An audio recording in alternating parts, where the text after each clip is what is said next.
आज हम समझेंगे कि किसी भी नदी में फूल, माला, पत्तियाँ क्यों नहीं डालनी चाहिए। जब हम ये डालते हैं नदी में तो इसे गलाने के लिए यानी कि बायोडिग्रेड होने के लिए जो बैक्टीरिया हैं वो आते हैं और इसे खाते हैं। उनके लिए ये खाना है, जैसे हमारे लिए खाना होता है।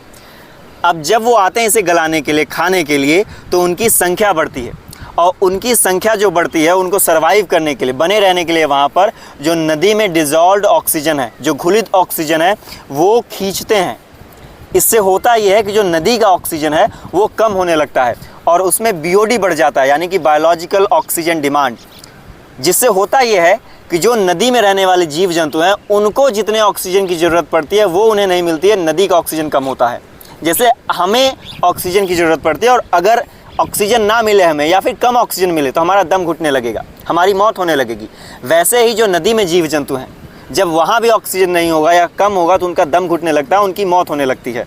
तो जितनी बार हम ये फूल पत्तियाँ डालते हैं उतनी बार हम नदी को प्रदूषित कर रहे हैं, उसका बीओडी बढ़ा रहे हैं, उसका ऑक्सीजन कम कर रहे हैं और जीव जंतु के लिए वो बहुत ख़तरनाक होता है।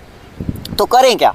अब इसे नदी में, नहर में, तालाब में, किसी भी वाटर बॉडी में डालने के बजाय आप पूजा कीजिए, कोई दिक्कत नहीं। आपने पूजा किया, अब इसे ले जाकर आप किसी गमले में, किसी मिट्टी में, किसी खेत में डाल दीजिए। ये कंपोस्ट का काम करेगा, खाद का भी काम हो गया, मिट्टी के लिए भी सही है और नदी भी बची रह गई। तो हमें ये करना चाहिए नदी में डालने की बजाय। धन्यवाद।